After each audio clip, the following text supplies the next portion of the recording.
Hello, beloved of the Lord. This is Bev Potter. It is October 15th, 2018. I just wanted to introduce you to our lovely Odyssey.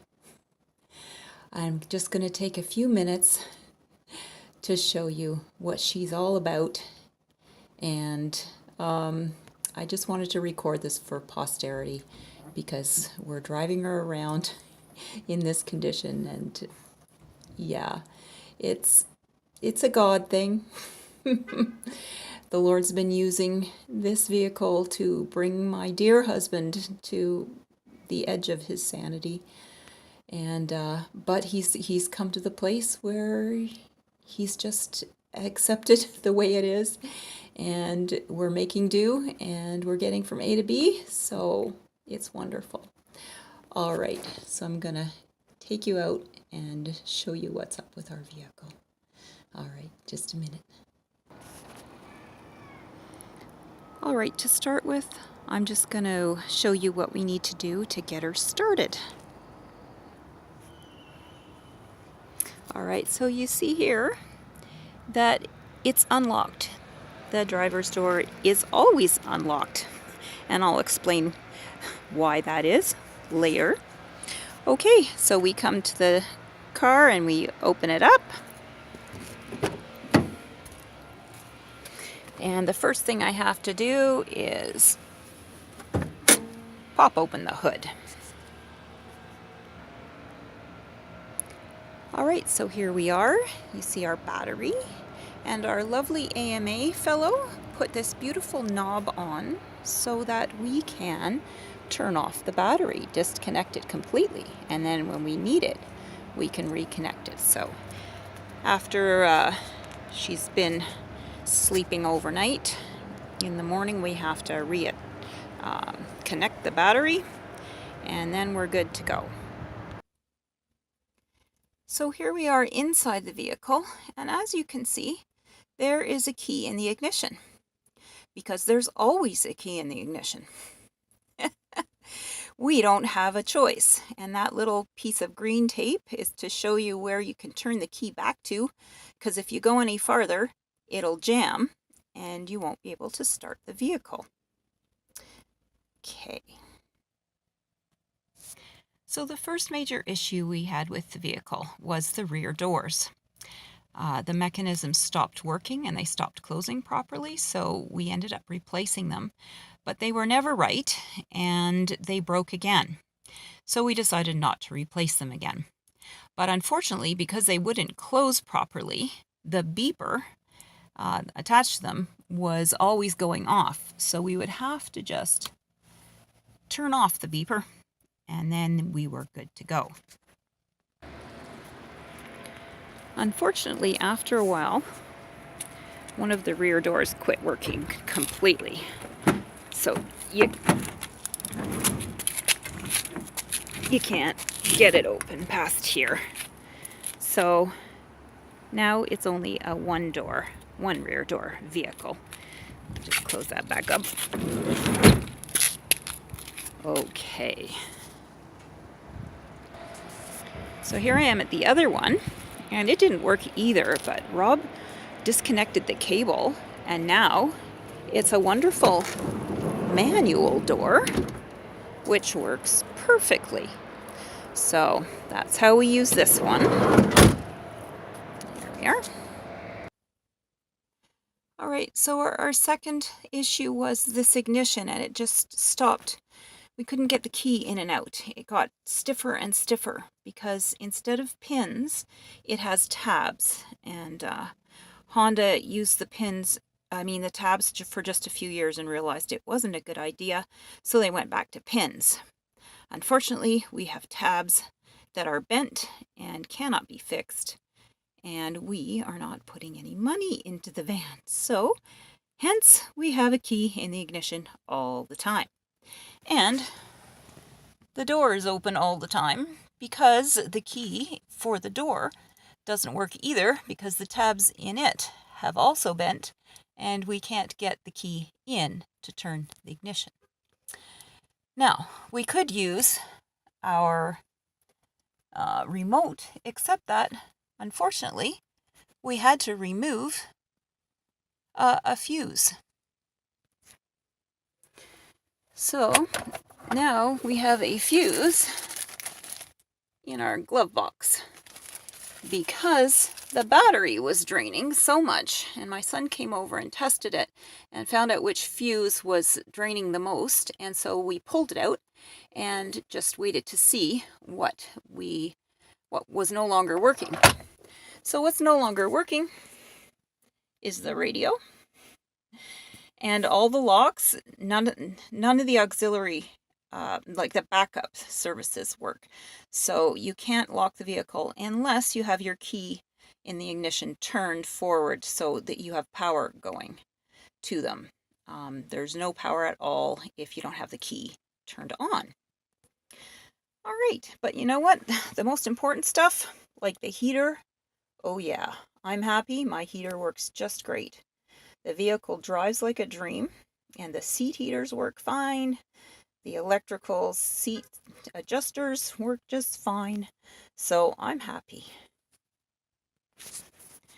Then the next thing that went wrong is every time we turned around a corner, this VSA light, the VSA light on the dash turned on, and the engine would kick into a different mode and it wouldn't be very happy.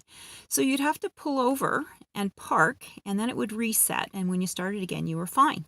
But every time you went around a corner, it would kick that on like all the time. Eventually it got to be like every single corner you had to turn the corner and then pull over and restart the car to go down the straight street, and then you turn the corner and you'd have to pull over again.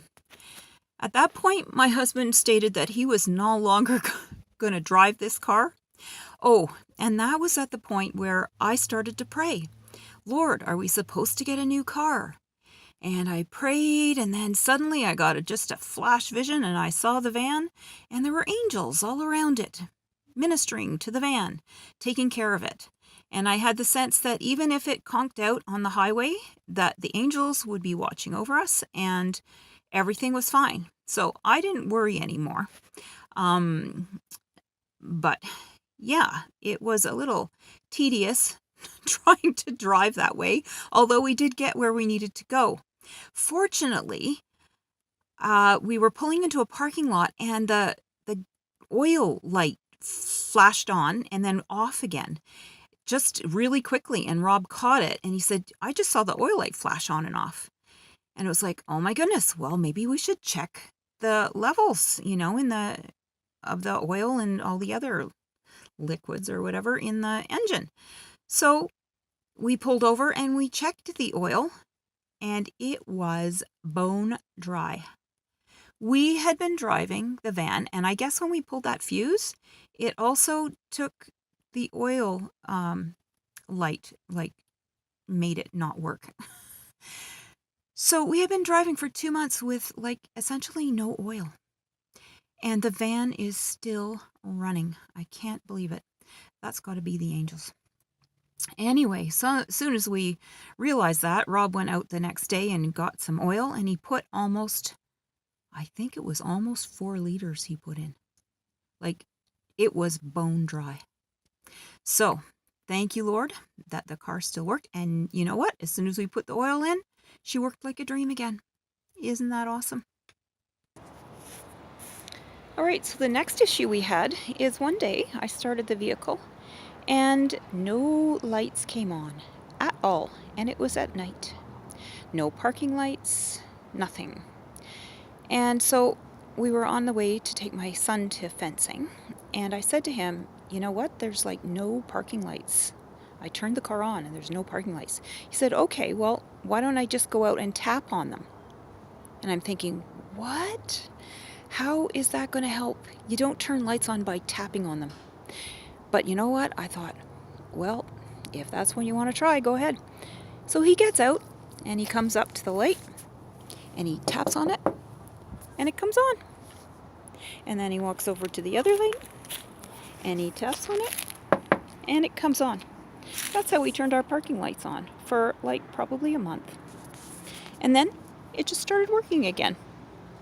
Fortunately, the driving lights, when you turned the actual lights on, they did come on, so we were able to get where we needed to go at night. And we just needed to tap on them to get the parking lights to work.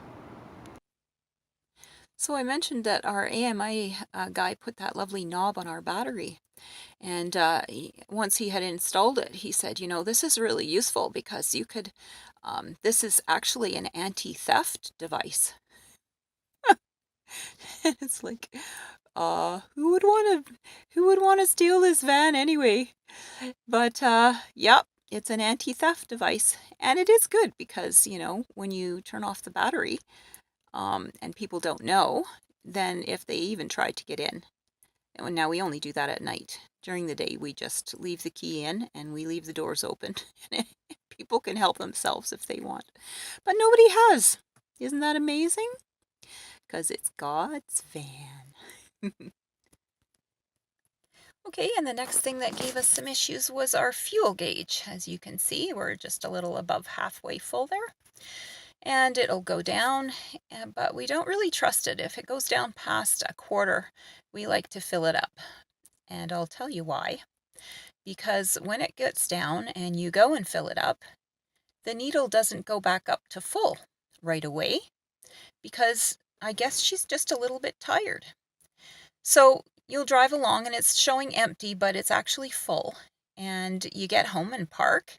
And if you go in for a few hours and just give her a little rest, or, you know, leave her overnight, then when you start her up again, boom, the needle goes right up to full and we're good to go.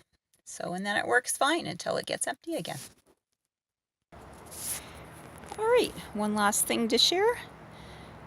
We got 2 new tires because we were driving and we had a shimmy at maybe 60 kilometers an hour or 100 kilometers an hour, whatever mood she was in. And it was a pretty good shimmy, like the steering wheel would actually vibrate in your hand. And we weren't sure why it was doing that. But eventually, my husband noticed that the tires were very worn, and so he went and got 2 new tires on the front.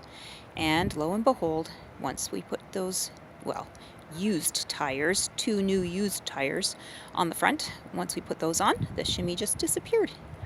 Isn't that wonderful? And then our last thing that we're dealing with now is these 2 old tires on the back. This one loses air, and so we have to keep an eye on it because every few days we need to go and refill it. But other than that, it works just fine. So there's our beautiful van. Isn't she gorgeous? I am so thankful for this van. And the Lord, as I mentioned before, has just, I feel, shown me that she's going to last as long as our Odyssey lasts. And when our Odyssey's done, then our family's Odyssey will be done. And I love this van so much because she's been through so much with us. And I just feel like I even want to bury her when she's all done and she conks out. So, thank you, Lord, for our van, and bless her. She's awesome. Okay, thanks for letting me share. God bless you all. Bye.